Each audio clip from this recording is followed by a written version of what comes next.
ਸਤਨਾਮ ਵਾਹਿਗੁਰੂ। ਧੰਨ ਵਾਹਿਗੁਰੂ ਸਾਹਿਬ ਜੀ।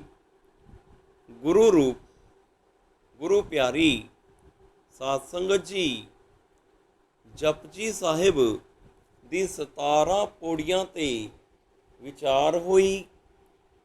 18ਵੀਂ ਪੌੜੀ ਤੋਂ ਵਿਚਾਰ ਆਰੰਭ ਕਰੀਏ। ਸਤਿਗੁਰੂ ਜੀ ਆਪ ਹੀ ਮਿਹਰ ਕਰਨ। ਵਾਹਿਗੁਰੂ ਜੀ ਕਾ ਖਾਲਸਾ, ਵਾਹਿਗੁਰੂ ਜੀ ਕੀ ਫਤਿਹ। ਅਸੰਖ ਮੂਰਖ ਅੰਧ ਘੋਰ, ਅਸੰਖ ਚੋਰ ਹਰਾਮ ਖੋਰ, ਅਸੰਖ ਅਮਰ ਕਰ ਜਾਹੇ ਜੋਰ, ਅਸੰਖ ਗਲ ਵਡ ਹੱਤਿਆ ਕਮਾਹੇ, ਅਸੰਖ ਪਾਪੀ ਪਾਪ ਕਰ ਜਾਹੇ, ਅਸੰਖ ਕੁੜੀਆਰ ਕੂੜੇ ਫਿਰਾਹੇ, ਅਸੰਖ ਮਲੇਛ ਮਲ ਪਖ ਖਾਹੇ, ਅਸੰਖ ਨਿੰਦਕ ਸਿਰ ਕਰੈ ਭਾਰ, ਨਾਨਕ ਨੀਚ ਕਹਿ ਵਿਚਾਰ, ਵਾਰਿਆ ਨਾ ਜਾਵਾ ਏਕ ਵਾਰ, ਜੋ ਤੁਧ ਭਾਵੈ ਸਾਈ ਭਲੀ ਕਾਰ, ਤੂੰ ਸਦਾ ਸਲਾਮਤ ਨਿਰੰਕਾਰ। ਸ਼ਬਦਾਰਥ। ਮੂਰਖ ਅੰਧ ਘੋਰ ਯਾਨੀ ਮਹਾਮੂਰਖ, ਹਰਾਮਖੋਰ ਯਾਨੀ ਪਰਾਇਆ ਮਾਲ ਖਾਣ ਵਾਲੇ, ਅਮਰ ਯਾਨੀ ਹੁਕਮ, ਜੋਰ ਯਾਨੀ ਧੱਕੇ, ਗਲ ਵੱਢ ਯਾਨੀ ਗਲ ਵੱਢਣ ਵਾਲੇ, ਹੱਤਿਆ ਕਮਾਹੇ ਯਾਨੀ ਦੂਜਿਆਂ ਦਾ ਗਲ ਵੱਢਦੇ ਹਨ, ਕੁੜੀਆਰ ਯਾਨੀ ਝੂਠ ਦੇ ਸੁਭਾਅ ਵਾਲੇ, ਕੂੜੇ ਯਾਨੀ ਕੂੜ ਵਿੱਚ ਹੀ, ਫਿਰਾਹੇ ਯਾਨੀ ਰੁੱਝੇ ਹੋਏ ਹਨ, ਮਲੇਛ ਯਾਨੀ ਮਲੀਨ ਮਤ ਵਾਲੇ, ਖਾਹੇ ਯਾਨੀ ਖਾਂਦੇ ਹਨ, ਸਿਰ ਕਰੈ ਭਾਰ ਯਾਨੀ ਆਪਣੇ ਸਿਰ ਉੱਤੇ ਭਾਰ ਚੁੱਕਦੇ ਹਨ। ਜੇ ਸੰਸਾਰ ਵਿੱਚ ਸ਼ੁਭ ਗੁਣਾਂ ਅਤੇ ਨੇਕ ਲੋਕਾਂ ਦੀ ਕਮੀ ਨਹੀਂ, ਤਾਂ ਬੁਰਾਈਆਂ ਅਤੇ ਬੁਰੇ ਕਰਮ ਕਰਨ ਵਾਲਿਆਂ ਦੀ ਵੀ ਕੋਈ ਕਮੀ ਨਹੀਂ।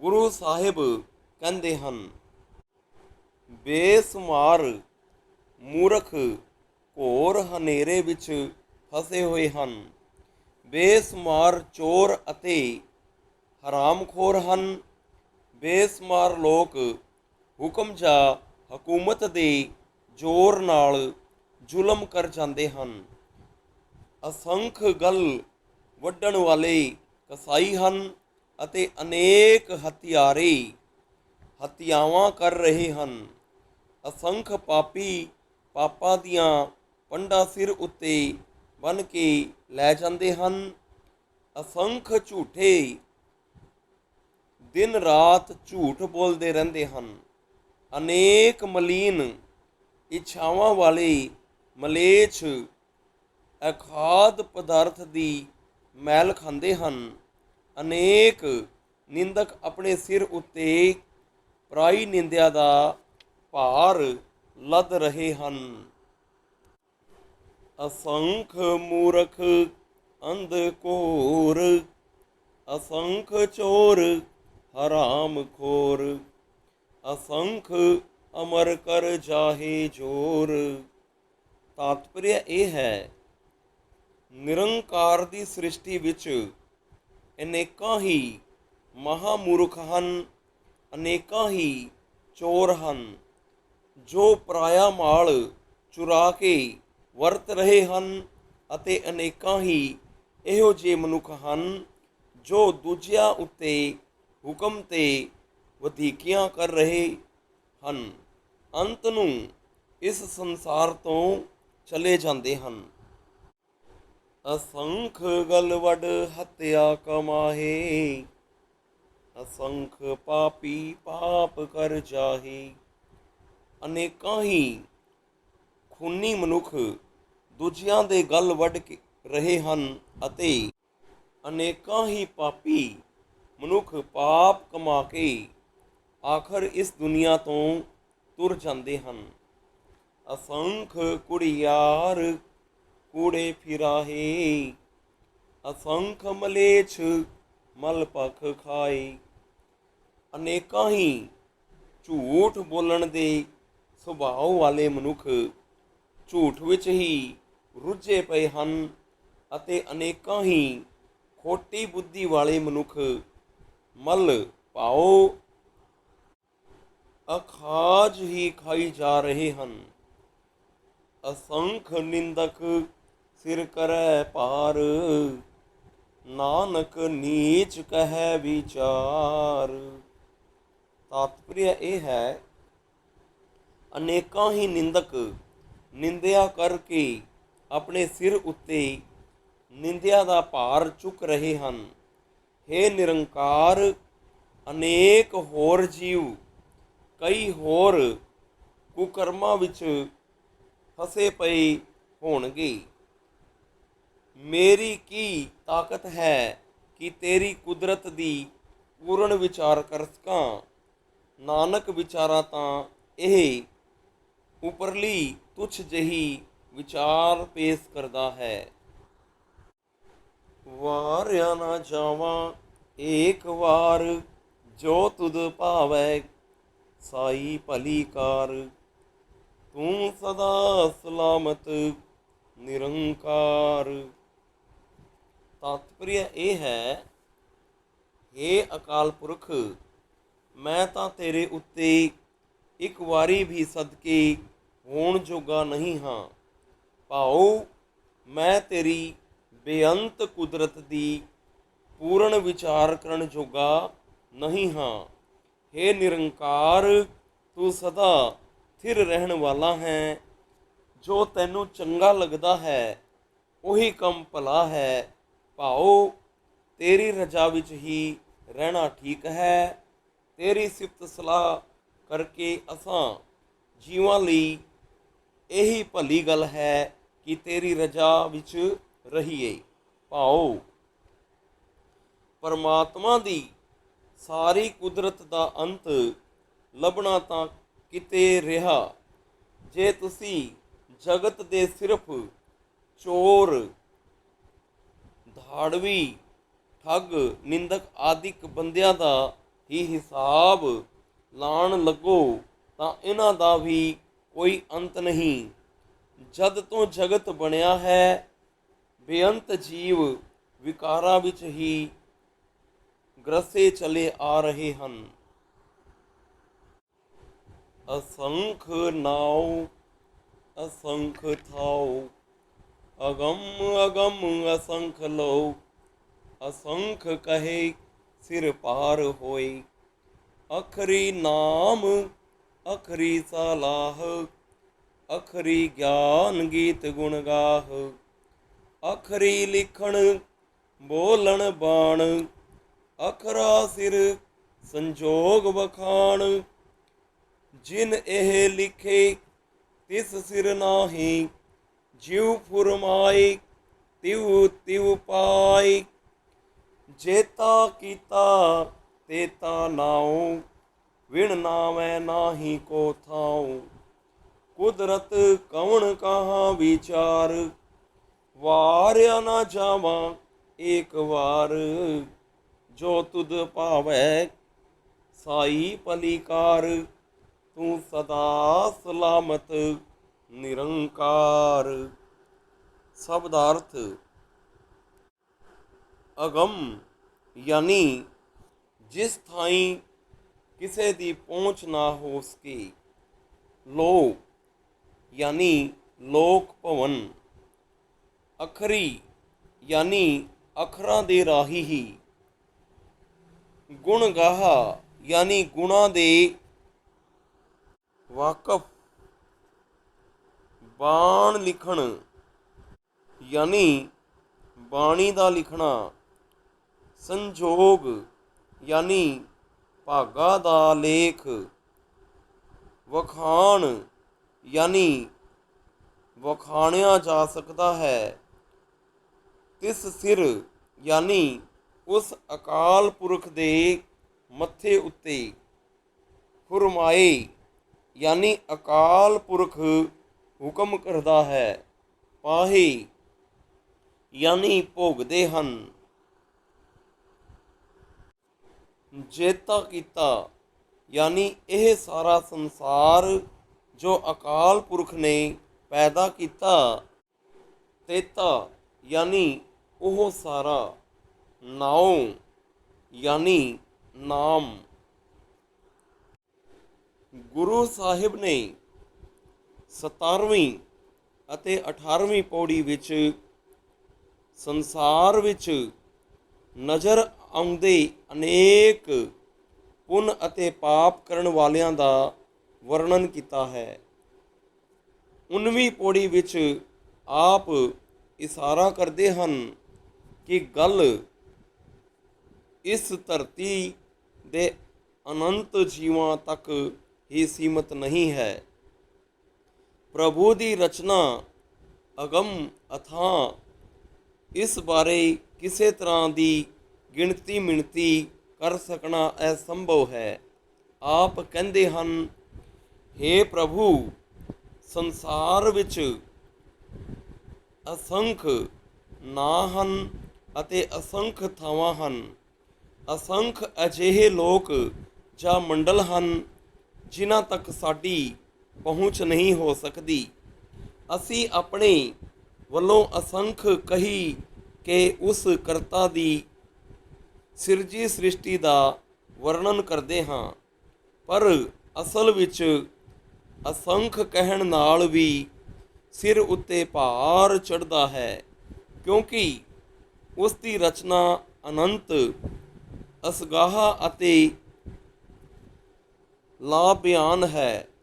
ਅਸੀਂ ਅੱਖਰਾਂ ਦੁਆਰਾ ਰਚਨਾ ਅਤੇ ਰਚਨਹਾਰ ਨੂੰ ਬਿਆਨ ਕਰਨ ਲਈ ਮਜਬੂਰ ਹਾਂ, ਕਿਉਂਕਿ ਸਾਡੇ ਕੋਲ ਅੱਖਰਾਂ ਜਾਂ ਭਾਸ਼ਾ ਤੋਂ ਬਿਨਾਂ ਉਹਦੇ ਕੀਤੇ ਹੋਏ ਨੂੰ ਬਿਆਨ ਕਰਨ ਦਾ ਦੂਜਾ ਕੋਈ ਸਾਧਨ ਨਹੀਂ। ਅਸੀਂ ਅੱਖਰਾਂ ਦੁਆਰਾ ਹੀ ਉਸ ਦੀ ਅਤੇ ਉਸ ਦੇ ਨਾਮ ਦੀ ਸਿਫਤ ਸਲਾਹ ਕਰਦੇ ਹਾਂ। ਸਾਨੂੰ ਉਹਦੇ ਬਾਰੇ ਜੋ ਵੀ ਗਿਆਨ ਹੈ, ਅਸੀਂ ਉਹਨੂੰ ਅੱਖਰਾਂ ਦੁਆਰਾ ਹੀ ਪ੍ਰਗਟ ਕਰਦੇ ਹਾਂ ਅਤੇ ਅੱਖਰਾਂ ਦੁਆਰਾ ਹੀ ਉਹਦੀ ਮਹਿਮਾ ਦੇ ਗੀਤ ਗਾਉਂਦੇ ਹਾਂ। ਬੋਲੀ ਬੋਲਣ, ਲਿਖਣ ਅਤੇ ਬਾਣੀ ਦੀ ਰਚਨਾ ਦਾ ਕਾਰਜ ਅੱਖਰਾਂ ਦੁਆਰਾ ਹੀ ਸੰਭਵ ਹੈ। ਕੁੱਲ ਮਾਨਵ ਨੇ ਮਸਤਕ ਵਿੱਚ ਸੰਜੋਗ, ਵਿਜੋਗ, ਮਿਲਾਪ ਅਤੇ ਵਿਛੋੜੇ ਦਾ ਜੋ ਲੇਖ ਲਿਖਿਆ ਹੈ, ਉਸ ਨੂੰ ਵੀ ਅੱਖਰਾਂ ਵਿੱਚ ਹੀ ਬਿਆਨ ਕੀਤਾ ਜਾਂਦਾ ਹੈ। ਪਰ ਜਿਸ ਮਾਲਕ ਨੇ ਸਭ ਲੇਖ ਲਿਖੇ ਹਨ, ਉਹਦੇ ਸਿਰ ਉੱਤੇ ਲੇਖਾਂ ਦਾ ਭਾਰ ਨਹੀਂ। ਜਿਵੇਂ ਜਿਵੇਂ ਉਹ ਮਾਲਕ ਹੁਕਮ ਕਰਦਾ ਹੈ, ਤਿਵੇਂ ਤਿਵੇਂ ਹਰ ਇੱਕ ਨੂੰ ਪ੍ਰਾਪਤ ਹੁੰਦਾ ਹੈ। ਉਹਦਾ ਹੁਕਮ ਕਰ ਕੇ ਹਰ ਇੱਕ ਉੱਤੇ ਚੱਲਦਾ ਹੈ, ਪਰ ਉਹ ਖੁਦ ਕਿਸੇ ਲੇਖ ਲਿਖਣ ਜਾਂ ਹੁਕਮ ਅਧੀਨ ਨਹੀਂ।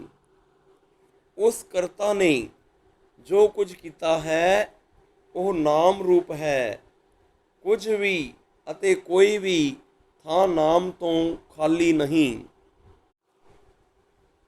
ਅਸੰਖ ਨਾਉ ਅਸੰਖ ਥਾਉ, ਅਗਮ ਅਗਮ ਅਸੰਖ ਲੋ, ਅਸੰਖ ਕਹਿ ਸਿਰ ਭਾਰ ਹੋਏ।